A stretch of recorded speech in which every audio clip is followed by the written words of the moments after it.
Hello students, how are you? This is your Rupesha speaking and you are watching your very own educational channel Physics E-Mind. One thing you must remember students that you are here, that is why I am here.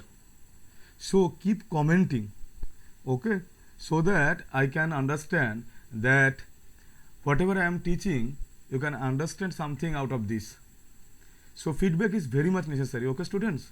So keep commenting in the comment section below. Now, so far we have dealt with all the mathematical tools and techniques which are required to study physics for the upcoming 2 years, right? Today we are starting with chapter 4 vector part 1. After completion of all the vector related sessions, we will be starting the motion part, that is one dimensional motion, from chapter 3 and which is also known as motion in a straight line, right? Motion in a straight line. And then subsequently we will be completing the remaining part of this chapter 4, that is motion in a plane. Okay. So without further ado, let's begin today's session. Today we are going to cover the following topics. Okay. Number 1, scalar and vector quantities and their differences. Number 2, how can we represent a vector quantity? And number 3, different types of vectors. Okay. Let us move forward. So, scalar and vector quantities and their differences. You all know, right, that what is a scalar quantity? What is a scalar quantity? So we know that scalar quantity are those physical quantities having only magnitude and no direction associated with it. Okay, you know that, right? And the examples are distance, speed, mass, temperature, density, volume, etc., etc. Now let us move forward to the vector quantities. Vectors are those physical quantities having both magnitude as well as direction associated with them, right? Examples of vector quantities are displacement, velocity, weight, force, etc. You know them. Now, so what is the basic differences between a scalar quantity and a vector quantity? First and foremost point that we have already discussed so far, that scalar quantities have only magnitude and they have no direction, right? But vector quantities have both magnitude as well as direction. Number 2 point is ordinary laws of algebra are used for scalar addition because scalars are merely a number. Okay. But since vectors are associated with some direction, they require some special vector algebraical additional law to be used for their addition. Okay. Now let us move forward to the representation of a vector quantity. Okay. So we represent a vector quantity with the help of a straight line which consists of an arrowhead. We know a vector is completely specified by number 1, its magnitude, right? We have already learned that. Number 1, its magnitude. It is specified by the length of the straight line. Okay. And its direction, it is specified by the arrowhead. Second notation, a vector is expressed by a single letter having an arrow over it. So let us have a look at an example so that it will make more clearer to you. Okay. Suppose we take an example of a vector, let it be velocity vector. In the figure below, the straight line, this figure that I am talking about, this figure, okay students, this figure O, there is a straight line and one arrowhead, and P is at the other end, okay. So we are having in this figure below the straight line with an arrow over it is representing this vector. Now its magnitude part has been represented by the length of the straight line, okay, and its direction part is represented by the arrowhead. So a vector here is represented by OP, OP and one arrow over it. It is the notation, okay. Here O is the initial point of the vector and P is the tail or terminal point, okay. O is the initial point and P is the terminal point of the vector, okay students. Using the second notation, we can also represent our velocity vector as V, the single letter small v, and an arrow over it, right. It is our second notation to express a vector, okay. Now move forward to the different types of vectors. So what are the different types of vectors? We can majorly classify all the vectors into two types mainly, okay. Number one is polar vectors and number two is axial vectors. Okay, so let's discuss. So what are the polar vectors? These type of vectors have a definite point of application, okay, definite point of application. Please remember that. Examples: force, velocity, etc. Okay, and what are axial vectors? These type of vectors act along an axis which is known as axis of rotation, okay students, and they generally represent rotational effect following right hand screw rule. You probably heard of the name of torque, right? It is rotational, it represents rotational tendency, right? Rotational tendency, you have already heard of this term. And another new term that we will be dealing in class 11 in rotation chapter, that is angular velocity, rotation chapter, and also in circular motion you will also get to know about angular velocity. And torque, little bit you all know, right? What is torque? It is turning tendency. Some other types of vectors. So let us discuss about some other different types of vectors that we will be dealing in upcoming 2 years in different aspects, right? Vector is more like a general chapters, because all the other chapters like force, that is Newton laws of motion, NLM chapter, and in case of gravitation there also we have force of gravitation, force of gravity, and in class 12 electric field vector, magnetic field vector. So all are vectors, right?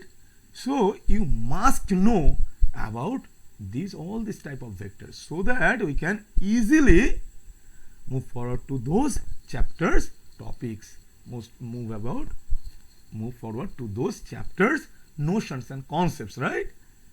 But before that you must learn this chapter, that is vector analysis, very very carefully, because it is a turning point, because it is an interface, right? Because it is an interface. Unless and only until we know about vectors, it will not be possible for us to exactly know the other vector quantities that we will be dealing in the upcoming chapters, right? So let us deal with some special type of vectors, okay? So what is a free vector? Here the initial point is not fixed, okay? Like you know about acceleration, it is the rate of change of velocity, right?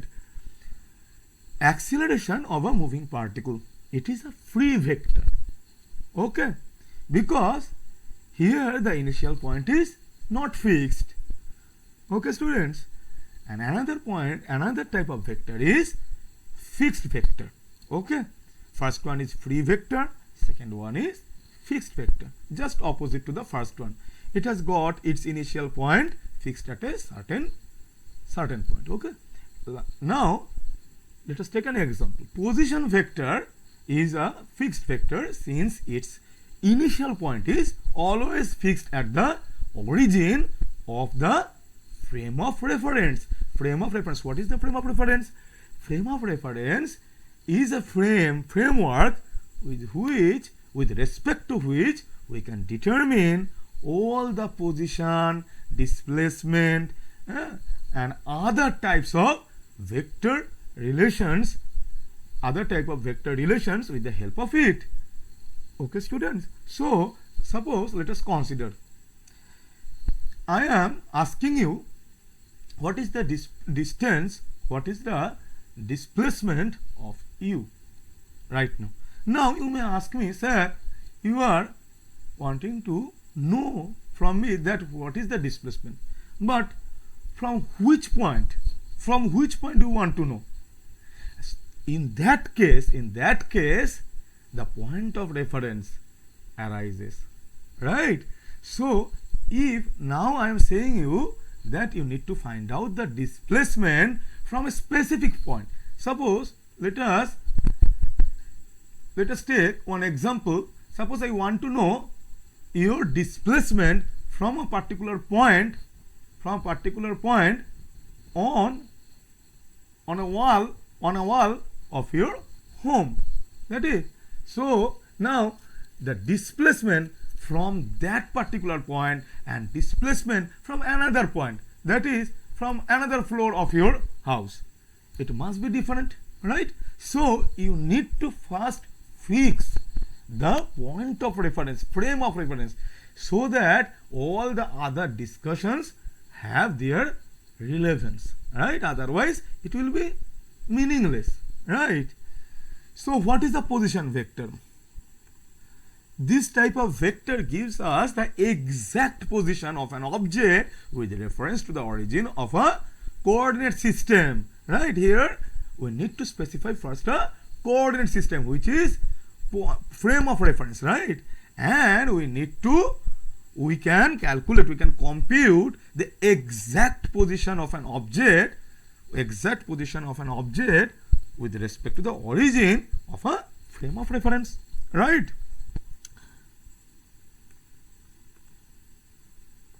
Let us have a look at this above figure. Okay. In the above figure, OQ represents the position vector of a particle Q. Since OQ represents the position vector, it should have magnitude and direction, right? We all know that vectors are associated with some direction as well as some magnitude. Since position vector is also a type of vector, right? So it must have got some directions as well as magnitude, right? So what is the magnitude of OQ vector or position vector?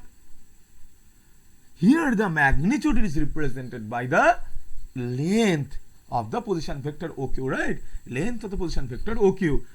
And the direction of the position vector with respect to the origin of a frame of reference is given by the angle alpha made by OQ with the positive direction of the x-axis. That is, with the help of this angle, we can specify the absolute direction of position vector OQ, right? Now let us move forward to the displacement vector. One thing to say over here, that position vector can also be represented with a single letter R having an arrow over it. Please note it down. A single letter, small letter R and an arrow over it. Okay, students. Now let us move forward to the displacement vector. So what is a displacement vector? Displacement vector is change in position vector, right? Change in position vector. Suppose now you are sitting on your chair in front of your desk, right? Now you want to move to your another room. Now final position minus initial position will give you the displacement vector. Let us have a look at the following example.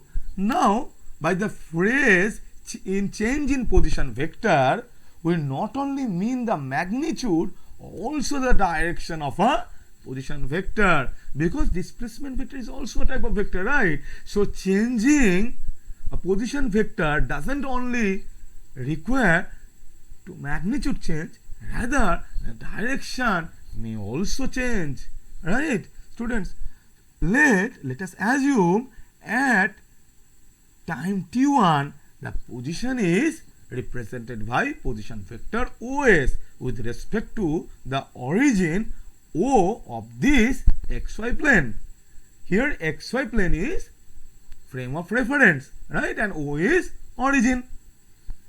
Now at time equals to t1 the initial position is OS, that I have already said you, and after some time, let us suppose delta t, after some time delta t, it has moved to point T, right? Now the new position vector will be OT. So now from the definition of displacement vector, it is that the displacement vector is the change in position. Now that is the change in position or the displacement vector over here is represented by a vector ST. Okay students, from S to T it represents the displacement vector. Okay students, here I have written down these points, that let us assume the position of a particle at time t1 bs corresponding position vector OS, and after some time, that is at time t2, the position be at point T, right, corresponding to position vector OT. Then change in position, that is ST, represents the displacement vector corresponding to the time span t1 to t2. Here t2 minus t1 can be taken as delta t. Let us move forward to the next type of vector. Okay students, please remember these two type of vectors, they are very important, that is position vector and displacement vector. Position vector specify a certain position of a static or moving object with respect to the origin of a reference frame, and change in position vector represents the displacement vector, as we have already discussed. Now let us move forward to the collinear vectors. Okay, as the name suggests, these type of vectors act either along parallel line or they may act along the same line. Okay, collinear means they must be acting along a same line or they may be acting along parallel lines. Okay students, now classification of collinear vectors. Number one is like vectors. What is like vectors? In this case, two collinear vectors act in the same direction. They are also known as parallel vectors. Okay students, these are also known as, like vectors are also known as parallel vectors. Here in this figure, P vector and Q vector are like vectors or parallel vectors, and the angle between them is 0 degree, right? Angle between vector P and vector Q is 0 degree. Now let us move forward to the second type of collinear vector, that is unlike vectors. In this case, two collinear vectors act in the opposite direction. They are also known as anti-parallel vectors. Please note it down in your copybook. They are also known as anti-parallel vectors. Okay students, here in this figure, vector S and vector R they are unlike vectors. Okay, they are also known as anti-parallel vectors. Okay, and the angle between vector S and vector R is 180 degree, right? 180 degree, since they are acting just in the opposite direction. Okay, students, got it? Okay, let us move forward to the coplanar vector. We have already dealt with collinear vector acting in the same line or parallel line in the same direction or in opposite direction, right? Now we will be moving forward to the coplanar vector. What are coplanar vectors? Coplanar vectors are those which act on in a same plane. Let us suppose few forces are acting on a point. Okay, students, point O, and they are all on the same plane. Okay, in the same plane. In that case, those force vectors are coplanar vectors. Okay, let us move forward to the coterminous vectors. Terminus, right? That is the end point. That is the end point. This type of vectors terminate at the same point. Terminates at the same point. Coterminous means they will terminate at a same point. These type of vectors also can be treated to be converging in nature at a particular point, right? They must converge at a common point, at a particular point. Let us have a look at this figure. Okay, students, here P vector, Q vector and R vector all are converging at a particular point. That is point O. That is at point O, these three vectors P vector, Q vector and R vector are coterminous, right? Coterminous means they are ending at a same point, at a common point. Here the point is O. Got it?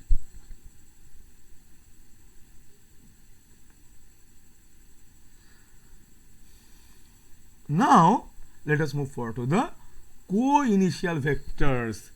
These type of vectors are just opposite to the previous type of vectors. Here you may have a look at the figure below and you can vividly understand that these type of vectors start from a same point, right? These type of vectors can also be treated to be diverging in nature from a particular point.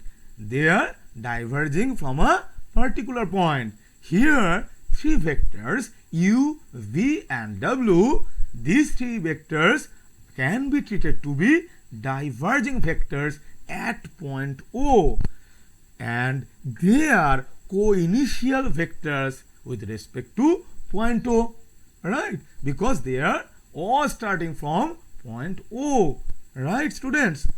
Okay, as we have written over here that we can treat them to be diverging at point O, because u vector, v vector, w vector, they are diverging from point O, right? Now what is a zero vector? This type of vector has magnitude equals to 0 and also it has some arbitrary direction, okay, and notation of zero vector is 0 with an arrowhead, okay, students. Here it is the notation of zero vector. Suppose let us take an example. Suppose for a moving object, let us take the initial velocity is 0, right? Here the magnitude is 0, but it has got some direction associated with it. So if a vector has magnitude equals to 0, but it has some arbitrary direction associated with it, then we may treat it to be a zero vector. Zero vector means it is a vector, right? Magnitude is 0, but it has got its direction. Okay. What is equal vector? Let us move forward to it. What are equal vectors? These type of vectors have same magnitude as well as same directions. Okay. If two vectors, let us take an example over here, A and V vectors are equal vectors, right? Because number one, here the length of the straight lines are same, number one, and their direction are also same. Please have a look at this figure, right?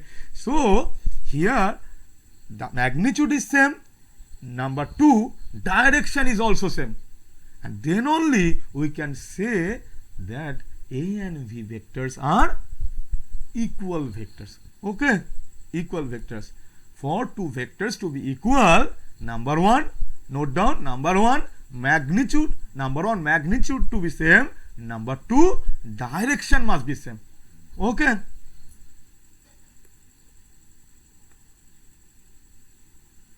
Now let us move forward to some special points you should know about.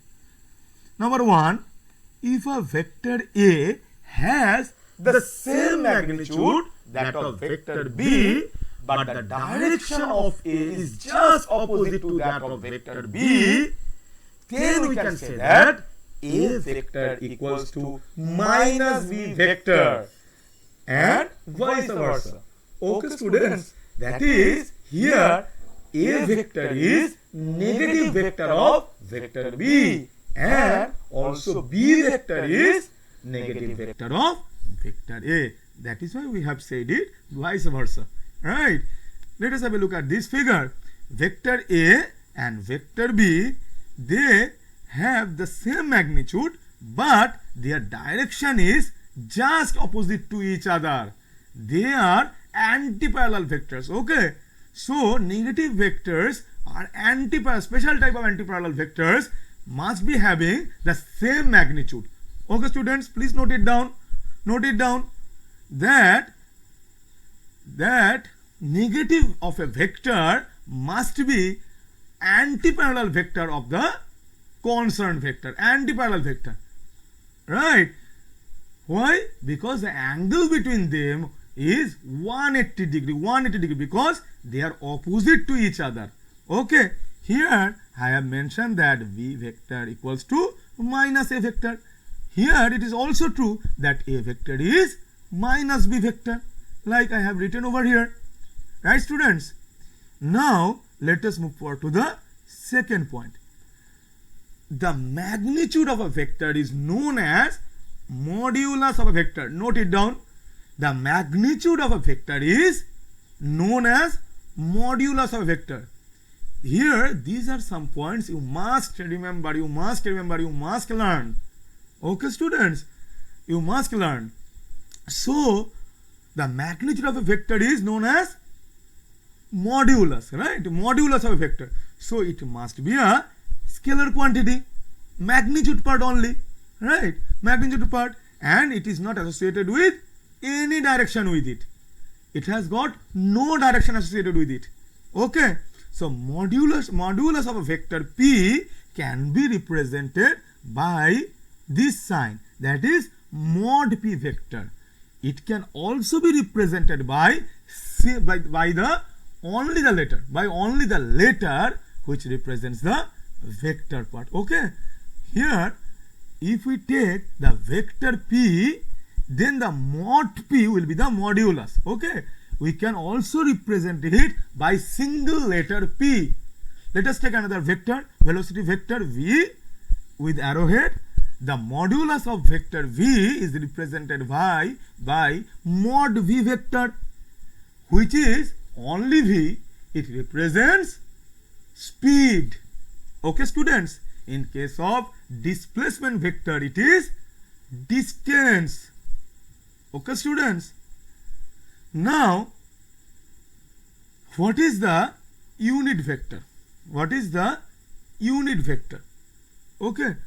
Now, maybe in this point we must remember that maybe we can associate it with displacement vector with distance scalar, but the magnitude in all the cases may not be the same.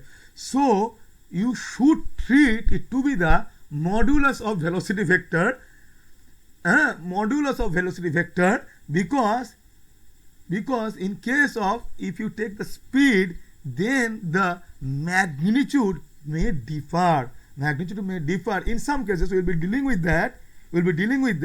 But you please remember that it is better to understand that mod v is modulus of a vector. Mod v is a modulus of velocity vector. You may treat it to be speed, but in some cases the magnitude may be different. Just like the displacement and distance corresponding part. Okay, magnitude of displacement vector, that is modulus of displacement vector, may not be equal to the distance.